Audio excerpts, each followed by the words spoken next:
Boa noite, sejam muito bem-vindos. Há mudanças substanciais no panorama político em Portugal. Contra virtualmente todas as sondagens, o país vai ser agora governado em maioria absoluta pelo Partido Socialista, depois de 6 anos da chamada geringonça.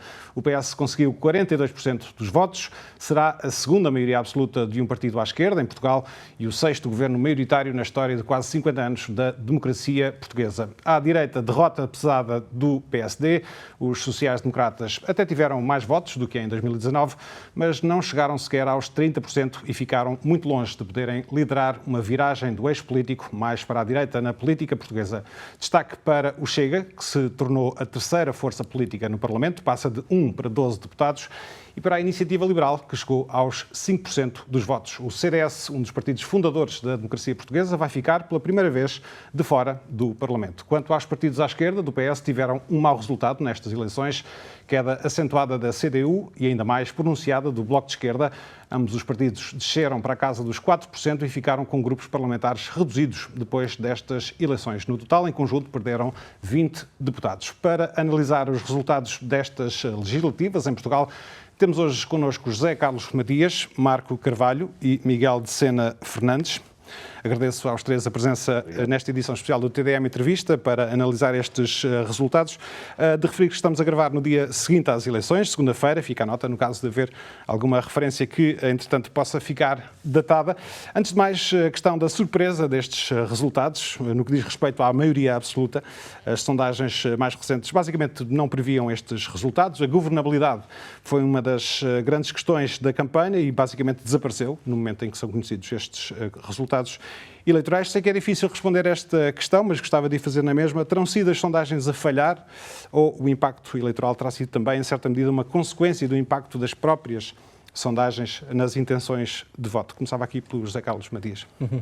Bom, é uma boa pergunta, não é? Quando eu estou a olhar para este copo de água, que está seguramente meio cheio, o simples facto de eu estar a observá-lo está a alterá-lo, de certo modo, não é? Embora nós não tenhamos essa noção, mas parece que existe esse fenómeno.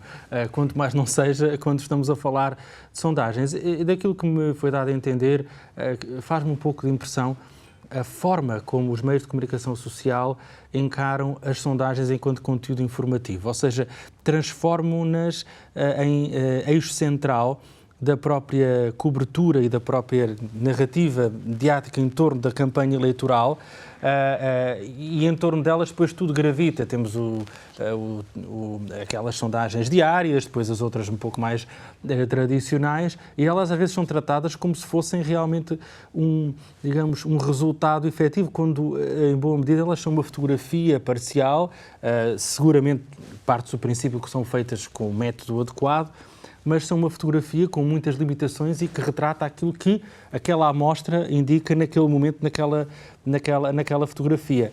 Posto isto, pode-se presumir que houve um cenário de bipolarização e a perspectiva da possibilidade até de uma vitória do PSD ou de uma maioria muito curta do PS poderá provavelmente ter funcionado como um elemento mobilizador do eleitorado à esquerda para que António Costa tenha tido este resultado que é de facto surpreende na medida em que nenhuma sondagem o tinha antecipado. Algumas no início da campanha tinham colocado próximo, mas nenhuma colocava o PS, mesmo essas de há um mês, num nível como este. É interessante verificar, uma nota antes de terminar esta primeira intervenção, o seguinte: o PS tem 42% dos votos, ou 41,68% dos votos, e consegue, com esta percentagem, uma maioria absoluta de 117, ou melhor, 119, porque temos depois os deputados da imigração, que provavelmente, em princípio, poderá haver uma distribuição de 2 mais 2.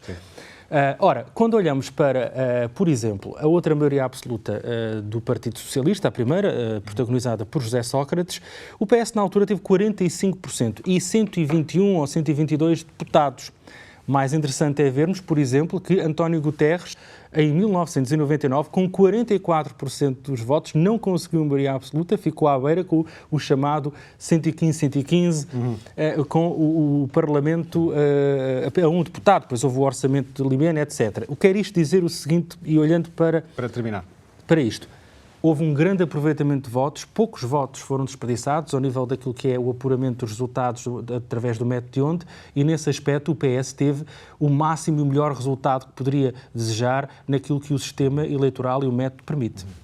A mesma pergunta para os dois outros convidados, Marco Carvalho e Miguel de Sena Fernandes. As sondagens foram também um ator político nestas eleições, nomeadamente na reta final? Sem dúvida, sem dúvida.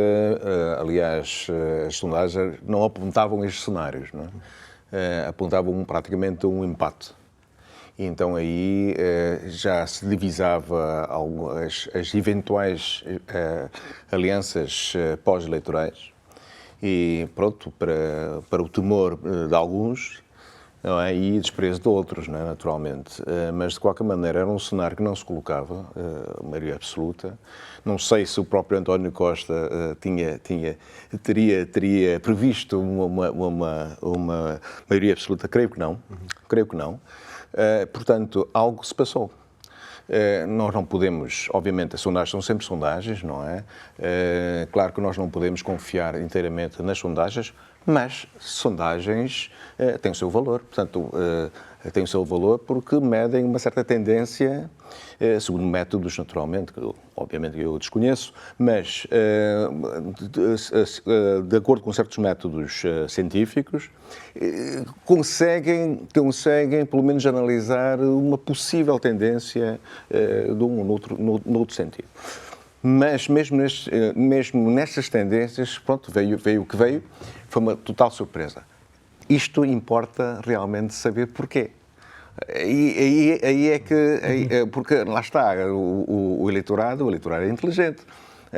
Sabe porque é que está a votar assim, não é? É claro que nós temos que ter em conta vários outros fatores que entraram também em jogo, não é? A própria pandemia, o isolamento e, portanto, vários outros fatores. Baixa abstenção também? Nem mais, mas seja como for, o facto de adquirir uma maioria absoluta completamente surpreendente, não é? Algo se passou. Não é? E eu julgo que não tem nada a ver com os discursos, não tem nada a ver com a satisfação ou insatisfação.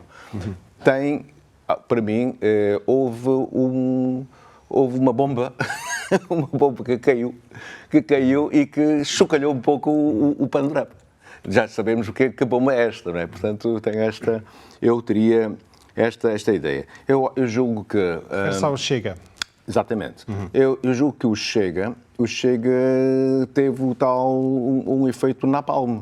Portanto, ele vem e chocalha o panorama político todo. Já vamos analisar já lá vamos, da direita. Gostava de passar aqui a bola ao Marco Carvalho sobre esta questão das sondagens e o que se terá passado, para pegar aqui na expressão do Miguel de Sena Fernandes. Há uma questão que me parece óbvia já em relação à forma como as sondagens funcionaram, ou como não funcionaram, será melhor dizer, tanto nestas legislativas como nas autárquicas. Nas autárquicas tivemos um primeiro exemplo desta falibilidade das sondagens como método de percepção daquilo que é as intenções de voto do eleitorado português, quando uma das últimas sondagens elegia Fernando Medina para a Câmara Municipal de Lisboa com 12 pontos percentuais de vantagem sobre Carlos Moedas, e Carlos Moedas ganha.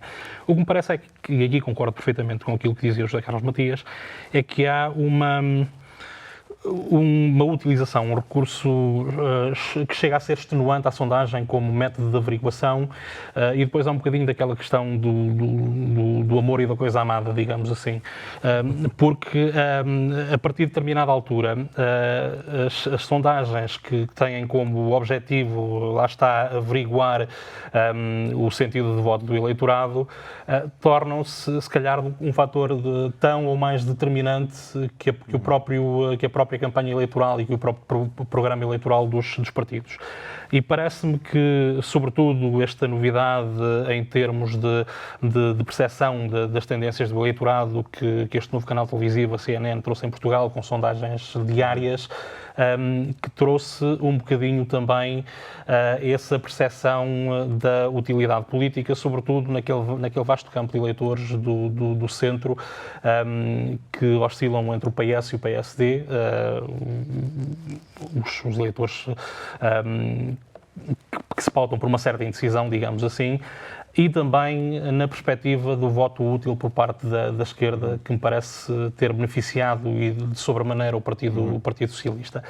Eu não sou apologista de chegar ao ponto de proibir as sondagens, como é prática em alguns países, ou limitar o número de sondagens, mas se calhar há aqui uma relação um tanto ou quanto tóxica na dependência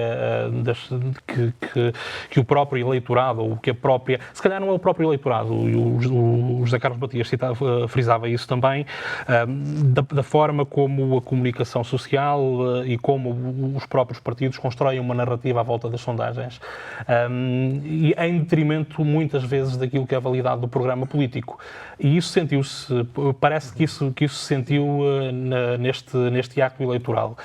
Houve uma dependência excessiva por parte daquilo que era o tomar o pulso diário à população.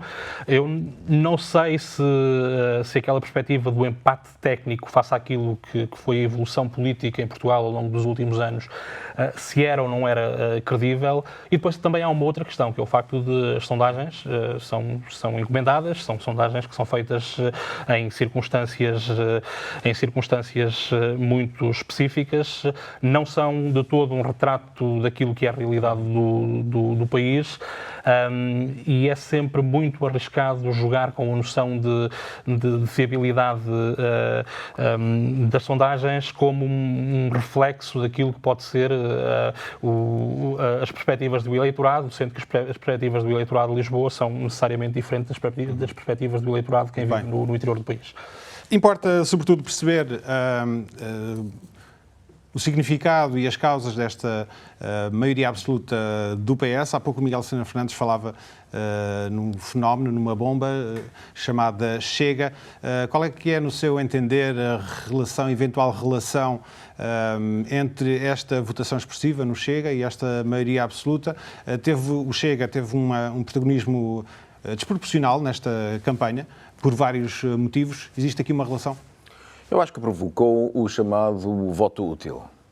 Vamos lá ver, em todas as eleições existe o fenómeno, o voto útil não é novidade, não é? Mas em Portugal, por exemplo, julgo eu que desta vez muitos eleitores votaram PS como voto útil. Voto útil, para já, a mistura com algo que seja penalizante para os outros partidos da esquerda, nomeadamente o Bloco de Esquerda e o CDU. O chumbo do orçamento ficou na cabeça das pessoas, e o chumbo do orçamento é algo muito grave, porque efetivamente motivou o novo ato eleitoral com características, na altura, ainda imprevisíveis. Mas seja como for, os dois partidos foram penalizados, fortemente penalizados. Mas também o facto de se concentrar muito no Partido Socialista também é para evitar outras coisas. É para evitar que à direita do Partido Socialista, haja outro tipo de esquemas, no melhor sentido da palavra, naturalmente, que não interessa ao país. Por exemplo, numa hipótese de vitória do PSD, por exemplo, a vitória do PSD, que não se acredita haver maioria absoluta, o que é que o PSD teria que fazer para formar governo, para efetivamente formar governo? É aliar-se ao Chega. Portanto, muitos... Essa questão foi posta de lado na campanha, mas não estava fora de questão... Não se põe. Não posso acreditar. Não posso acreditar que no momento exato, quando tem que formar governo, haja outro o caso tipo. dos Açores. Não estou a ver. Mas havia a questão da viabilização dos Mas de orçamentos. qualquer maneira, isto pode ter um efeito psicológico muito grande, não é? É aquela coisa, eu não votaria PS, mas para evitar que assim fosse, talvez fosse melhor. E eu estou também em crer que também algum eleitorado do PSD também pensou da mesma forma. Contra o seu próprio partido, muitas vezes, não é? Ou seja, levanta-se a questão de Rui Rio, para além do papel do Chega, propriamente dito, também põe-se a questão do Rio não ter segurado e não ter reunido este voto útil da direita. Ele próprio é o primeiro a assumi-lo. José Carlos Matias, o que é que falhou nesta campanha do PSD para se ficar pelos 30% e ver o Chega a crescer com 12%, a Iniciativa Liberal com 7%, não galvanizou a direita, não mobilizou a direita contra António Costa? Quais as razões, no teu entender? Bom, Rui Rio, ele próprio, não se assume como sendo de direita ou sequer de centro-direita. Ele costuma dizer que é mais de centro do que de centro-direita. Embora o PSD, enfim, ocupa um espectro que historicamente vinha desde um centro-esquerda até à direita ou ao centro-direita. Isto é o PSD, o PPD, PSD, enquanto do ponto de vista histórico. Mas na verdade, Rui Rio assume-se mais como alguém que vem de uma linha do centro do PSD, se quisermos. Portanto, e nesse aspecto não seria visto como alguém que pudesse cativar o voto útil à sua direita, como António Costa tem capacidade de o fazer à sua esquerda. Por outro lado, penso que há aqui um fenómeno que é a incapacidade de Rui Rio de efetivamente crescer. Ele consegue apenas mais 50 a 60 mil votos, se incluirmos depois aquelas coligações das ilhas como parte disto, não é? Mas não consegue crescer basicamente ao nível da bancada parlamentar, pelo menos das contas que eu tenho aqui.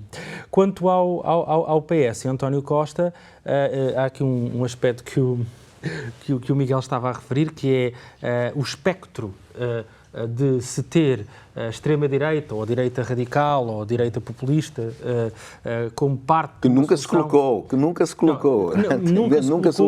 colocou, mas Rui Rio... houve uma altura em que teve alguma ambiguidade relativamente àquilo que poderia ser um apoio parlamentar, que é não quer o Chega no governo, não é? Mas os deputados estão lá, no fundo, não colocando totalmente de parte o cenário de, como tivemos nos Açores, de haver uma viabilização parlamentar, seja para um acordo de 4 anos, ou seja para 2 anos, ou seja para 1 ano, para, numa suposta maioria de centro-direita e direita, poder existir no Parlamento. Isso aí funcionou, efetivamente, como algo que mobilizou eleitorado para votar no PS. Por outro lado, há aqui, penso, uma punição clara do Bloco de Esquerda. Basta olhar para os números. O Bloco de Esquerda que foi aqui punido, justamente, penso eu, os números depois e os estudos poderão comprovar, mas é bastante plausível que uma parte do eleitorado do Bloco de Esquerda não tenha compreendido a não viabilização do Orçamento do Estado para 2022, e uma parte desse eleitorado também considerar que não fazia sentido que tivéssemos estas eleições antecipadas, porque a legislatura era de 4 anos. Reparemos uma coisa, no Parlamento eleito em 2019, o total do número de deputados do PS, centro-esquerda e esquerda, portanto PS, Bloco de Esquerda, CDU, LIVRE e PAN, estávamos a falar de 244 deputados, a maior representação parlamentar de sempre. Agora não estou aqui a incluir o que é que significava o PRD, mas pronto, desde 75, agora desce para 232, portanto, provavelmente foi difícil de compreender isso mesmo, e aliás, o Bloco de Esquerda aqui tem uma derrota, um colapso quase, não é? Não é um colapso como o do CDS, mas é uma derrota muito expressiva. Passa de 9,5% para 4,5%, reduz a representação parlamentar de 19 deputados para 5, e o Bloco de Esquerda aqui recua a um ponto pré-2005. Portanto, o Bloco de Esquerda, a última vez que teve uma bancada parlamentar tão reduzida foi em 2002, porque em 2005 já aumentou.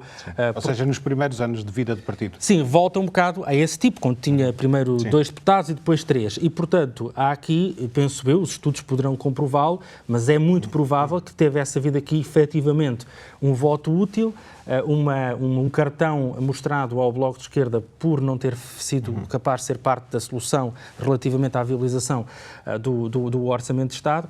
E uma coisa curiosa, eu estava a lembrar-me do seguinte, precisamente quando estava a olhar para estes resultados. António Costa, isto mimetiza um bocado aquilo que foi a ascensão de António Costa e o seu processo na Câmara Municipal de Lisboa. Vejamos, António Costa, nas eleições intercalares de 2007, quando é pela primeira vez eleito Presidente da Câmara de Lisboa, tem uma votação na ordem de 29-30%.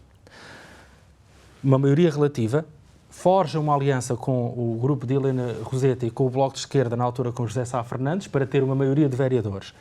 De uma posição de maioria relativa, constrói poder e depois, como parte desse eleitorado, consegue crescer e consegue depois passar a ter 44%, 45%, um cenário de maioria absoluta na Câmara. Portanto, constrói poder a partir do exercício do poder. Um argumento que utilizou, de resto, como argumento de campanha nestas legislativas, para dizer que já tinha tido maioria absoluta e que sabia governar com maioria absoluta em diálogo com parceiros.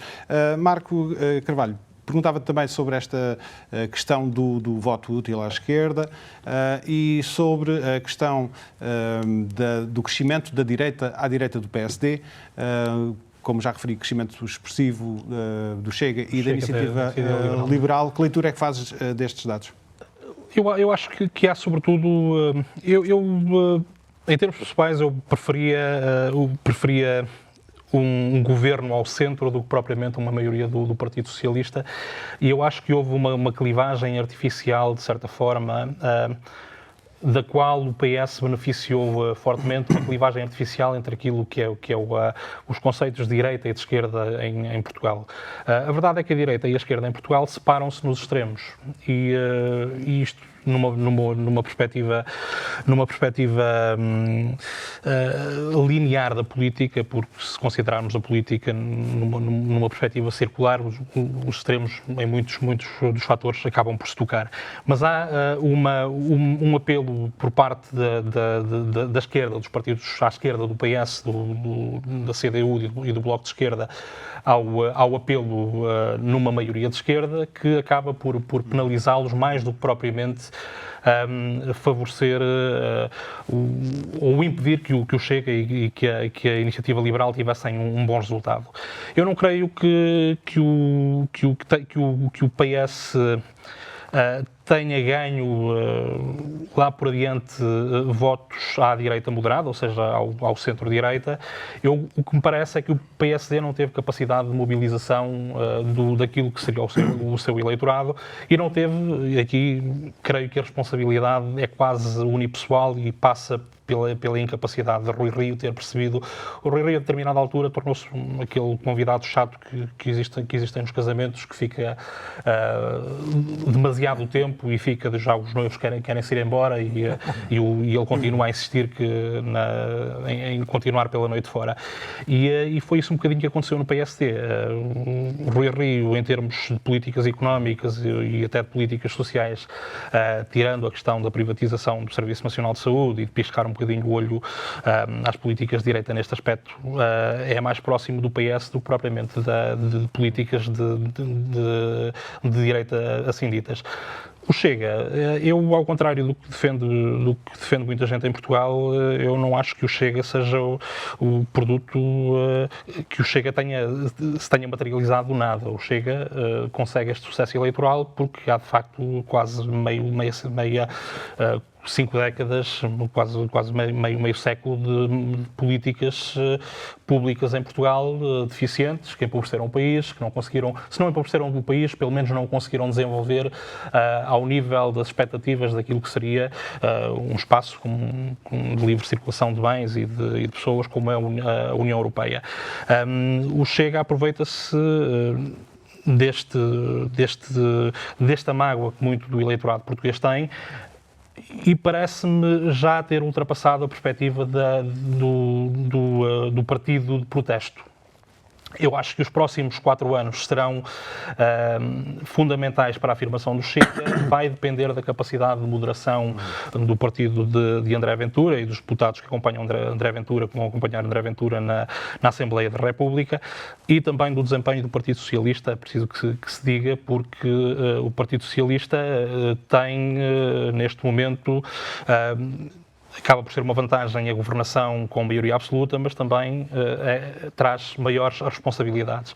A Iniciativa Liberal, posso estar enganado, equivocado, mas parece-me que a Iniciativa Liberal substitui, de certa forma, o PAN como partido de protesto. E substitui o PAN como partido de protesto, sobretudo pelo facto de grande parte das propostas da Iniciativa Liberal constituírem propostas que não são de todo consentâneas ou adequadas para a estrutura económica e a estrutura da organização económica do país. Não parece que 5% do eleitorado português que acredite convictamente que Portugal tenha condições para, de um dia para o outro, privatizar o Serviço Nacional de Saúde, privatizar a Caixa Geral de Depósitos, sem riscos acrescidos de, em vez de desenvolver o país, criar outro tipo de problemas. Dito isto, são resultados que surpreendem, mas que não são de todo... não foram de todo surpreendentes, porque de certa forma anunciava-se este tipo de desempenho, sobretudo por parte do Chega. Houve uma demonização do Chega durante estes últimos anos, que me parece que tornou o monstro mais evidente. E isso poderá explicar, de certa forma, por que razão o Chega conseguiu 12 deputados nesta legislatura. Temos a maioria absoluta, importa perceber como é que a oposição de direita se vai reconfigurar. Miguel Lucena Fernandes, não sei se fala alemão, mas perguntava-lhe se percebeu o que vai acontecer a Rui Rio, que não anunciou a saída, mas deixou a porta aberta. O que é que perspectiva para o PSD nos próximos tempos? É isto, também concordo com o Marco. Estes 4 anos vão ser muito importantes para a afirmação do Chega, pelo menos para a consolidação desta nova direita que se forma em Portugal.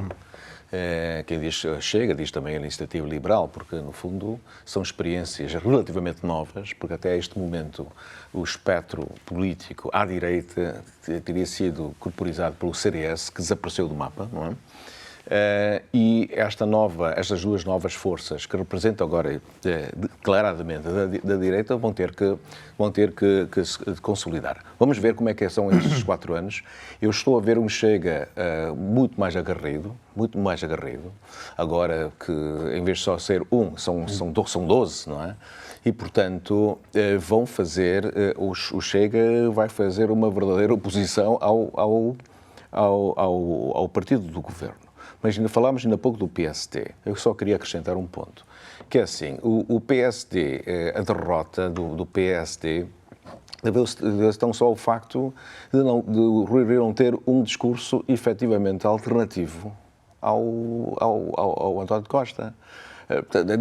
Até a última, não se vislumbrou algo que fosse novo, que viesse, que surpreendesse minimamente o eleitorado, pelo menos para o destacar. Porque, no fundo, é verdade.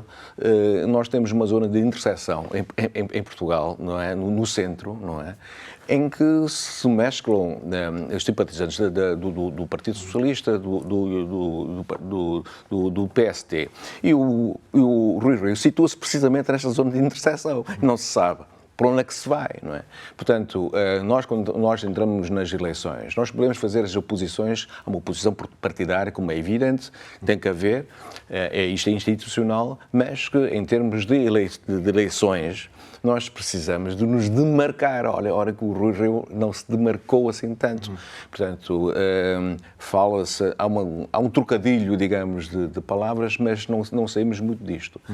E é por isso mesmo, só para terminar, espero bem que o PSD que vai continuar a liderar a oposição, pelo menos em termos numéricos, vai liderar a oposição, mas que se faça uma oposição com presença, algo que pareceu-me pouco evidente nestes anos todos, não é? Para que, obviamente, nós estamos a falar de adversários políticos dentro do Parlamento, para que não se consolide tanto outras forças que estão à direita, não é? Muito bem. José Carlos Matias, temos então uma maioria absoluta. A hipótese da chamada ecogeringonça não se materializou. As maiorias absolutas têm um potencial interessante de estabilidade e para mais numa fase em que estamos ainda a recuperar da pandemia, há fundos europeus, mas há também riscos, e são lições históricas que nós temos, destas maiorias absolutas. Estás preocupado com essa perspectiva, de alguma forma? Não sei, não estou nem deixo de estar. Quando o programa começou, o copo estava meio cheio, entretanto já está meio vazio, mas é água, portanto não há problema nenhum aqui. Posso garantir. Exatamente, não há. Bom, olhando para aquilo que podemos prever no que diz respeito aos próximos 4 anos ou até já aos próximos meses, por um lado, o PSD muito provavelmente vai estar a lamber as feridas e vai estar num processo muito provavelmente de substituição de liderança. E isso abre a janela de oportunidade para o Chega, como estávamos aqui a referir. Aliás, André Ventura já prometeu isso, não é? De tentar sobressair com um estilo assertivo, agressivo, na sua direto, na sua intervenção política no Parlamento e abrindo também espaço depois para a própria iniciativa liberal. Portanto, a recomposição à direita será, enfim, um fenómeno interessante de observar ao longo dos próximos anos e também a encruzilhada em que o PSD se vai encontrar, porque teve uma eleição para a liderança ainda há pouco tempo, meses, um mês ou 2 meses. Portanto, novembro, penso. Novembro, exatamente.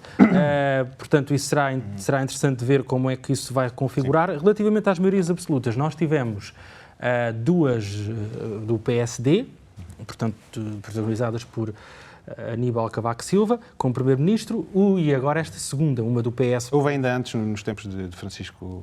Sim, tens toda a razão. Estou a falar de um só partido. Mas é AD. Isso é AD. Pronto, o que eu queria... Sim, tens razão. Enquanto maioria absoluta de um só partido, esta é a quarta. Julgo não estar aqui a enganar-me nas contas. E seguramente que, em vários aspectos, António Costa quererá provar que esta maioria absoluta no exercício do poder será diferente daquela de Sócrates. E, portanto, tem o ónus está da parte dele, não é? Ele garantiu e falou e disse que tinha as lições tiradas e, portanto, que tinha essa consciência. É evidentemente que lhe é dado uma oportunidade para o fazer e veremos o que irá acontecer. Espera-se que seja um ciclo favorável do ponto de vista económico, de recuperação com os fundos europeus, recuperação pós-pandemia, para que seja possível haver um processo e um projeto de modernização do país. Uma nota muito breve tem a ver com o papel de Marcelo Rebelo de Sousa agora, nesta fase. Se calhar eu passava aqui a bola, eu sei se ias introduzir isso, mas é muito interessante. E passava esse tema aqui para o Marco. Marcelo Rebelo de Sousa acaba, obviamente, por ser um dos derrotados da noite, porque aquilo que era a preponderância política do Presidente da República acaba por desaparecer.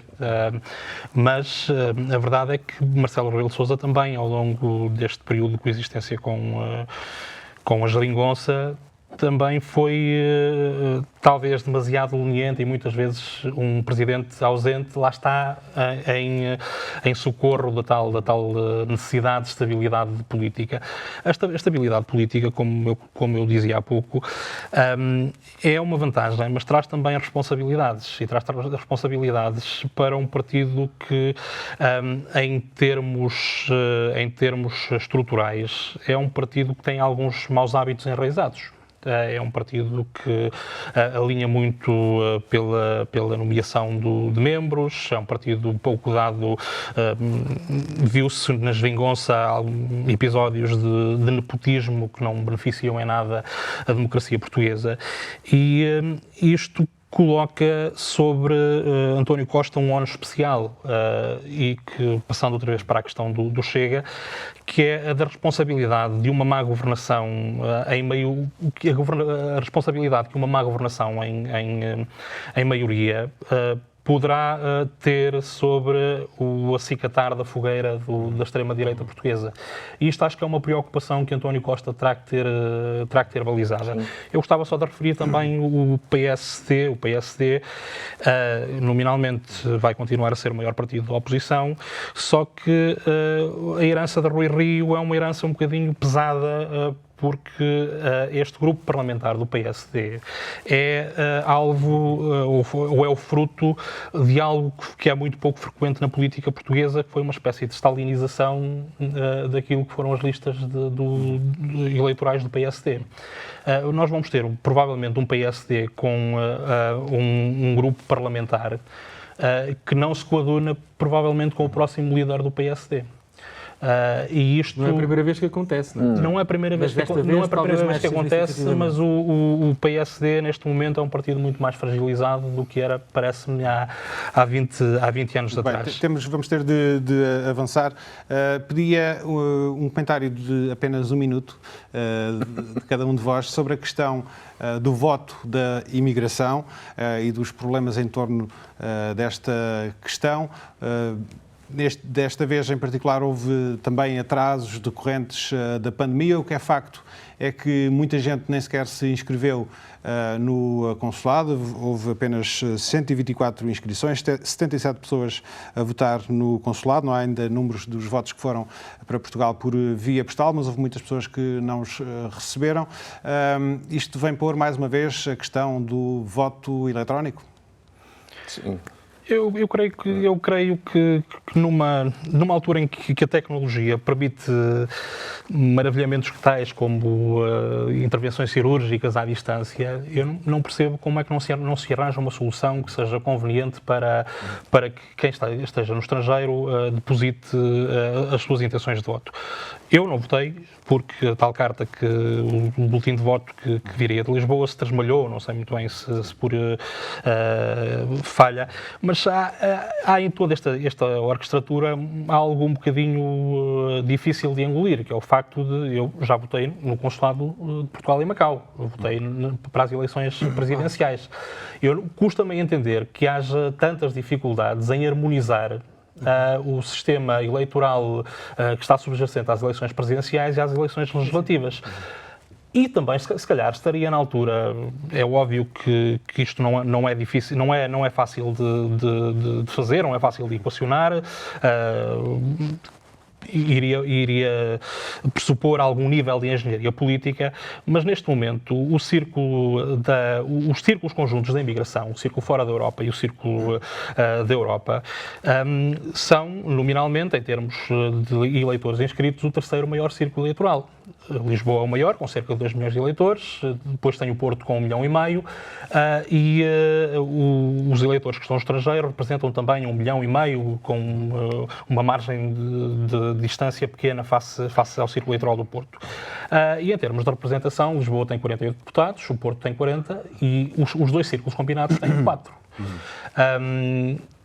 Aqui parece-me um desequilíbrio que é gravoso. Eu não sei com que tipo de engenharia política é que se resolve, mas as pessoas não saem do país por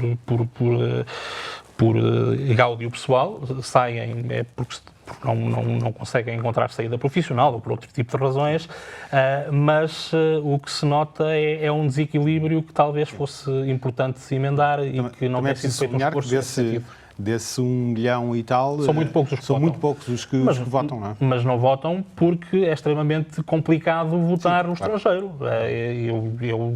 Eu não recebi o boletim de voto, confesso que também não fui à procura do boletim de voto aos Correios de cá de Macau, mas isto a opção de votar é muito mais complicada estando-se no estrangeiro do que propriamente estando em Portugal. Temos mesmo de ser rápidos. Um comentário sobre esta questão, Miguel Sena. Não, eu acho que é a altura, efetivamente, de pensar no voto eletrónico. O mundo está todo ele conectado eletronicamente. Isto, se há 10 anos isto era um tabu, hoje parece que não, já assim não é. É para facilitar também o eleitor que não está em Portugal, que tem mais que fazer do que efetivamente ocupar-se das coisas diárias em Portugal, mas não obstante se interessar pelo futuro de Portugal, facilitar a sua vida também. Não é? E essa coisa do correio. Por acaso eu recebi, mas, por exemplo, a carta para a minha mulher só apareceu 3 dias depois, uma coisa assim do género. Portanto, isto complica um bocado e isto naturalmente afeta a vontade de votar.